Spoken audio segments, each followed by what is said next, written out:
Hi everyone, मैं sir वैभव Vishwakarma inspire education के YouTube channel में आपका स्वागत करता हूँ। तो चलिए शुरू करते हैं। जैसे हम लोग पढ़ रहे थे धातु एवं अधातु, मेटल एंड नॉन मेटल के बारे में पढ़ रहे थे, तो आज उसका हम पार्ट 3 पढ़ेंगे, जिसमें हम chemical properties of non metal के बारे में पढ़ेंगे। तो चलिए बिना देरी किए हुए शुरू करते हैं। यह पार्ट 3 है। इससे पहले हमने पार्ट 1 और पार्ट 2 पढ़ लिया, जिसमें पार्ट 2 में हमने केमिकल प्रॉपर्टीज ऑफ मेटल के बारे में पढ़ा था और पार्ट 1 में physical properties of metal and non metal के बारे में पढ़ा था। तो चलिए शुरू करते हैं।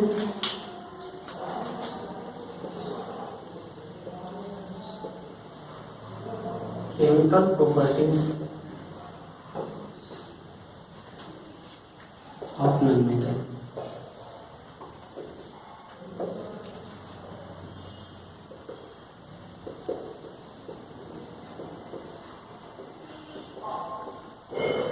धातु की रसायन गुण। जैसा कि हमने मेटल के बारे में डिस्कस किया था, तो उन्हीं सब केसेस में हम यहाँ पे भी बात करेंगे कि उन केसेस में नॉन मेटल का बिहेव क्या होता है। ठीक है, तो सबसे पहले हम ऑक्सीजन के बारे में बात करते हैं।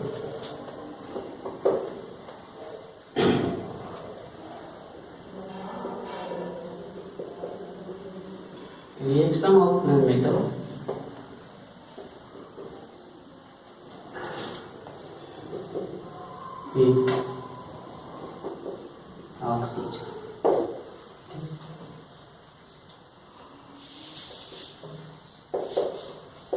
धातु की क्रिया ऑक्सीजन के साथ। तो चलिए इससे पहले हम रिकॉल कर लेते हैं कि मेटल जो ऑक्सीजन के साथ अभिक्रिया करते हैं तो क्या होता है। जब मेटल ऑक्सीजन के साथ अभिक्रिया करते हैं तो वहाँ पे बेसिक ऑक्साइड बनता है, मेटल का ऑक्साइड बनता है। तो यहाँ पे भी वही बात होने वाला है कि जब नॉन मेटल ऑक्सीजन के साथ अभिक्रिया करते हैं तो यहाँ पे नॉन मेटल का ऑक्साइड बनता है।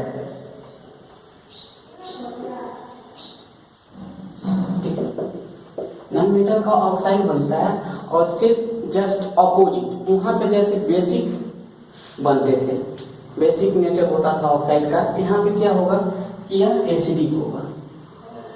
ठीक है, एसिडिक होगा और फिर न्यूट्रल ऑक्साइड भी यहाँ पे बनते हैं। ठीक है, तो नॉन मेटल के केस में क्या होगा, जब नॉन मेटल ऑक्सीजन के साथ अभिक्रिया करते हैं तो एसिडिक ऑक्साइड और न्यूट्रल ऑक्साइड का निर्माण करते हैं।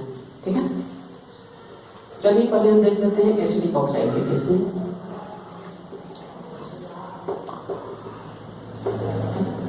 एसिडिक ऑक्साइड के केस में देखते हैं जैसे कि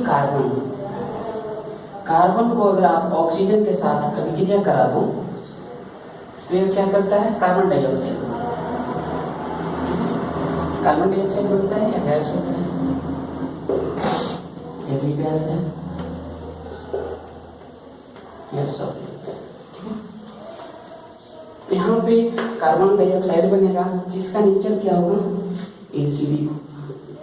एसिडिक सेंस अगर इसको हम वाटर में डिजॉल्व करते हैं तो यह एसिड बना लेता है। ठीक है, तो यहाँ तक अगर आपके बात क्लियर हो चुकी है तो आप इसका स्क्रीनशॉट ले सकते हैं, क्योंकि हमें मिटाने की जरूरत पड़ेगा। ठीक है, चलिए देखते हैं कि अगर कार्बन डाइऑक्साइड को अगर हम वाटर के साथ डिजॉल्व करते हैं तो कौन सा एसिड बनता है। ठीक है, विजिबल हो रहा है। चलिए यहीं पे देख लेते हैं। जैसा कि हमने बोला कि कार्बन डाइऑक्साइड को अगर आप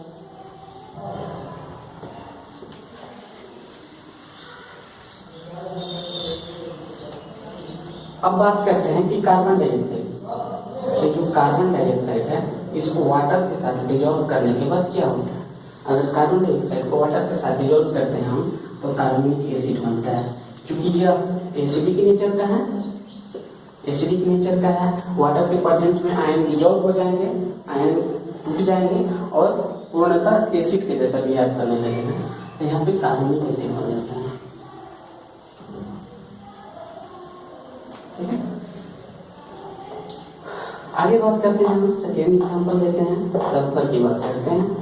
सल्फर इज सॉलिड होता है और इसको अगर ऑक्सीजन के प्रेजेंस में रिएक्शन कराया जाता है तो यहाँ पे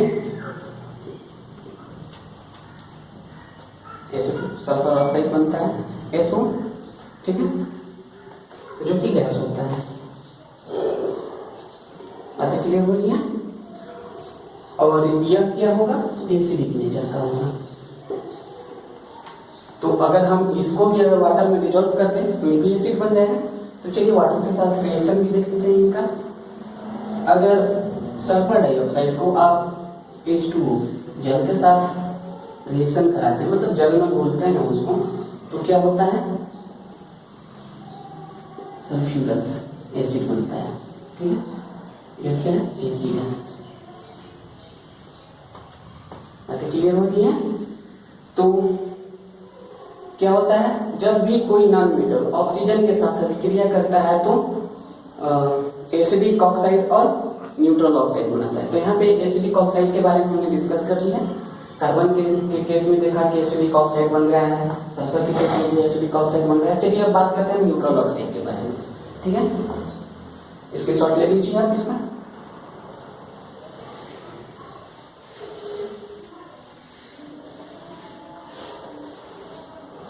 अब किस होता है न्यूट्रल ऑक्साइड, देखिए अगर कार्बन को ही ऑक्सीजन के प्रेजेंस में ऑक्सीजन के साथ अभिक्रिया कराया जाए तो यहाँ पे कार्बन मोनोऑक्साइड भी बनता है, ठीक है। कार्बन मोनोऑक्साइड बनेगा जो कि क्या होता है, न्यूट्रल ऑक्साइड होता है। पर बात होती है कि अभी पिछले कुछ देर पहले जब हम कार्बन का ऑक्सीजन के साथ अभिक्रिया कराए थे तो वहाँ पे तो कार्बन डाइऑक्साइड बन गया था, यहाँ पे कार्बन मोनोऑक्साइड कैसे बन गया। तो बात होती क्या है कि वहाँ पे कार्बन के साथ अभिक्रिया करने के लिए ऑक्सीजन जो होता है सफिशिएंट मात्रा में होता है, जितना उसको जरूरत है उतना होता है। पर इस केस में क्या होता है ना कि यहाँ पे ऑक्सीजन इनसफिशिएंट होता है, पर्याप्त मात्रा में ऑक्सीजन नहीं होता है। इस तरह के रिएक्शन जो होते हैं ऑक्सीजन की कमी के कारण होता है, तो कार्बन मोनोऑक्साइड बनता है, ठीक है। ऐसा भी बोला भी जाता है कि बंद कमरे में कभी कोयले वगैरह को जलाकर या कोई भी आग को जलाकर नहीं रखना चाहिए, क्योंकि जितने भी आग जैसे लकड़ी वगैरह होते हैं, उड़ेन वगैरह होते हैं, वो क्या होते हैं, उसमें कार्बन की मात्रा होती है। और अगर ऑक्सीजन वहाँ पे पर्याप्त मात्रा में नहीं मिलेगा तो क्या बनता है, कार्बन मोनोऑक्साइड बनता है, जो कि एक जहरीला गैस भी है। इसीलिए बोला जाता है कि बंद कमरे में आग को जलाकर, अंगीठी को जलाकर नहीं रखना चाहिए, ठीक है। तो यह क्या होता है, यह न्यूट्रल हो जाता है, न्यूट्रल ऑक्साइड है। यहाँ पे ना ही एसिड के जैसा बिहेव करेगा और ना ही गैस के जैसा। आगे बात करते हैं, सबसे बेस्ट एग्जांपल है हाइड्रोजन का रिएक्शन करा दीजिए आप ऑक्सीजन के साथ और सबसे मजेदार चीज बन जाता है जल, जिसके बिना तो कुछ संभव ही नहीं है, ठीक है। और यह भी एक न्यूट्रल होता है।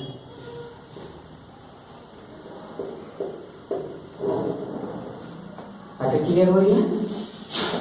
तो यहाँ पे हमने देखा फर्स्ट पहला बात किया कि ऑक्सीजन के प्रेजेंस में एसिड का बिहेव, सॉरी नॉन मेटल का बिहेव क्या होता है, तो एसिड के प्रेजेंस में नॉन मेटल एसिडिक ऑक्साइड और न्यूट्रल ऑक्साइड बनाते हैं, ठीक है।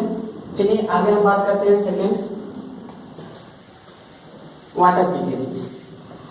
मेटल के केस में जिन बातों को हमने डिस्कस किया था उन्हीं बातों को देखेंगे यहाँ पे। दूसरा बात करते हैं हम रिएक्शन ऑफ नॉन मेटल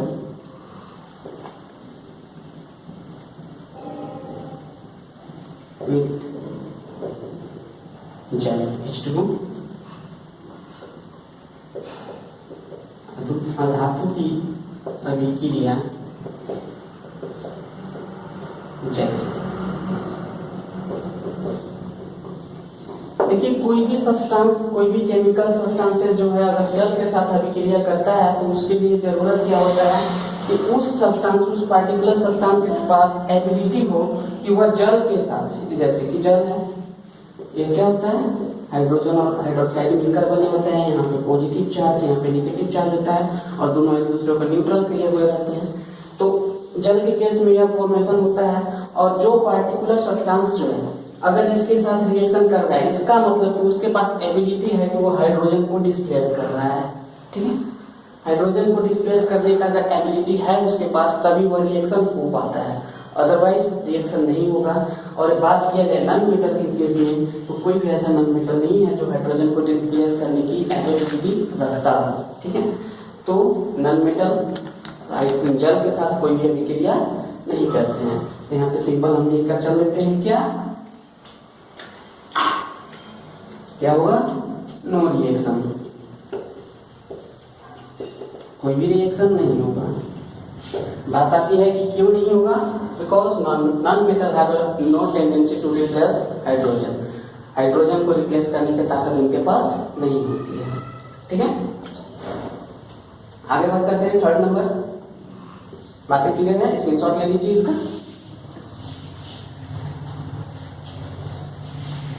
अगर किसी भी तरह का कोई भी इश्यू हो तो आप हमें कमेंट में संपर्क करें, आपकी हर प्रॉब्लम को दूर किया जाएगा। 3 नंबर हम बात करते हैं डाइल्यूट एसिड के साथ reaction of non metal with dilute acid.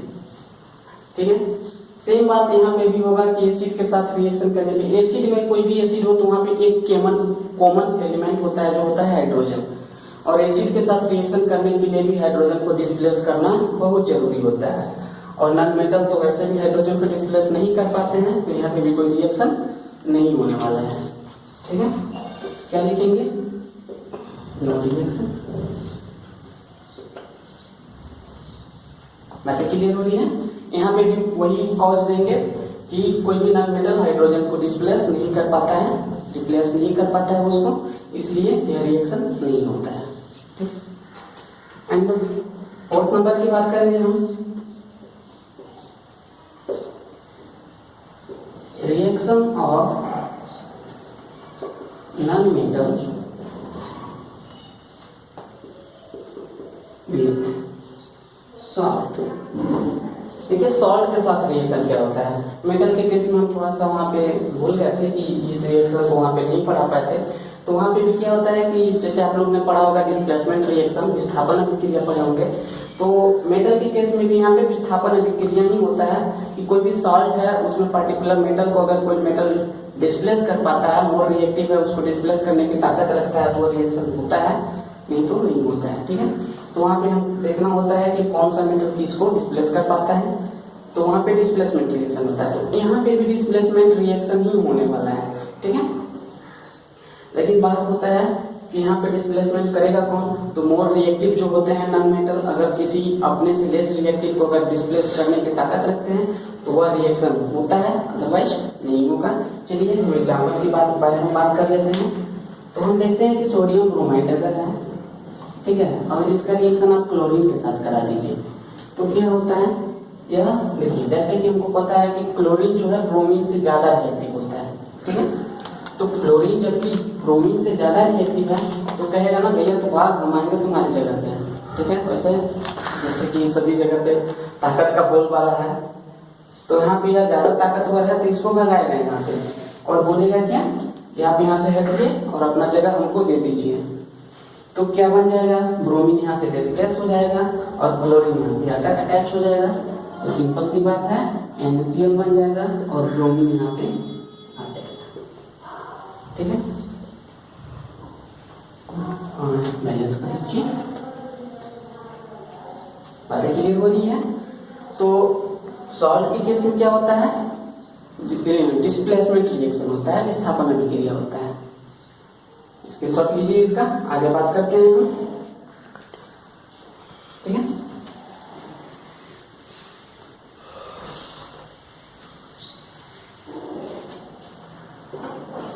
यहाँ पे बात किया जाए तो 4 नंबर में हम बात कर लेते हैं क्लोरीन के साथ में। ठीक है, क्लोरीन के साथ कोई भी नॉन मेटल क्लोरीन के साथ किस तरह का रिएक्शन करता है। ठीक है, तो जैसे कि मेटल की बात किए थे क्लोरीन के साथ, तो मेटल क्लोरीन के साथ आयनिक बॉन्ड फॉर्मेट करते हैं, आयनिक बॉन्ड बनता है वहाँ पे ठीक है, अपने आयंस को ट्रांसफर करते हैं एक दूसरे के पास और वहाँ पे बॉन्डिंग कर लेते हैं, आयनिक बॉन्ड बनता है। तो क्लोरीन जबकि एक नॉन मेटल है और नॉन मेटल से ही रिएक्शन होने वाला है यहाँ पे, तो यहाँ पे कोवैलेंट बॉन्ड बनेगा, ठीक है, कोवैलेंट कंपाउंड बनेगा। तो यहाँ पे बनता क्या है, form covalent compound. Covalent chloride भी बोल सकते हैं, कोई भी क्लोराइड ही बनेगा, सब कंपाउंड लिखते हैं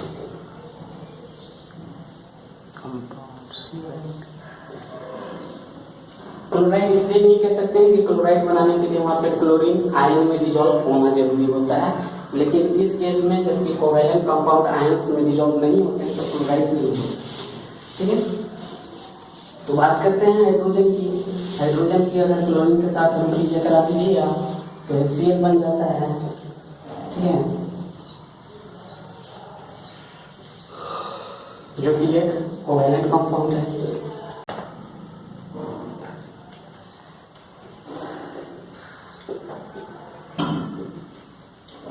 हाइड्रोजन के केस में क्या होगा, जैसे कि हमने पढ़ा था मेटल के केस में कि कोई मतलब यूजुअली जो मेटल्स होते हैं वो हाइड्रोजन के साथ रिएक्शन नहीं करते हैं, बट जो हाईली रिएक्टिव जो होते हैं, जो हाईली रिएक्टिव होते हैं फर्स्ट फोर्थ सोडियम पोटेशियम, ये सभी हाइड्रोजन के साथ रिएक्शन कर पाते हैं। लेकिन यहाँ पे क्या होता है कि कोई भी नॉन मेटल जो है हाइड्रोजन के साथ अभिक्रिया करने के बाद, ठीक है, वह स्टेबल कंपाउंड बनाता है जो कि कोवैलेंट टाइप का होता है, ठीक है।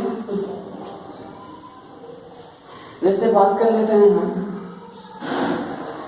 सल्फर जो है अगर हाइड्रोजन के साथ रिएक्शन करेगा तो क्या बनाता है, सल्फर हाइड्राइड बनाएगा। क्या बनाता है, सल्फर हाइड्राइड बनाता है, H2S जिसको बोलते हैं, ठीक है। अगर यहीं पे नाइट्रोजन अगर हाइड्रोजन के साथ हम रिएक्शन करा देता है तो यहाँ पे क्या बनता है, अमोनिया बनता है,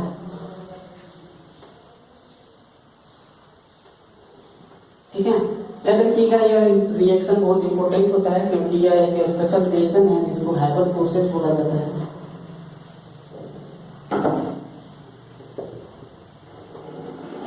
हैबर प्रोसेस बोला जाता है क्योंकि अमोनिया का फॉर्मेशन के लिए सबसे ज्यादा इफेक्टिव यही रिएक्शन कराया जाता है। जहाँ भी अमोनिया के फैक्ट्री होते हैं, अमोनिया बनाया जाता है, तो वहाँ पे इसी विधि के द्वारा अमोनिया को बनाया जाता है, ठीक है। तो यहाँ पे हमने डिस्कस किया नॉन मेटल के केमिकल प्रॉपर्टीज के बारे में। तो मिलते हैं नेक्स्ट वीडियो में जिसमें हम देखेंगे स्पेशली हम केमिकल प्रॉपर्टीज के बेसिस पे दोनों में डिफरेंस के बारे में बात करेंगे। तब तक के लिए आप खुश रहिए, मस्त रहिए, सुरक्षित रहिए। Thank you.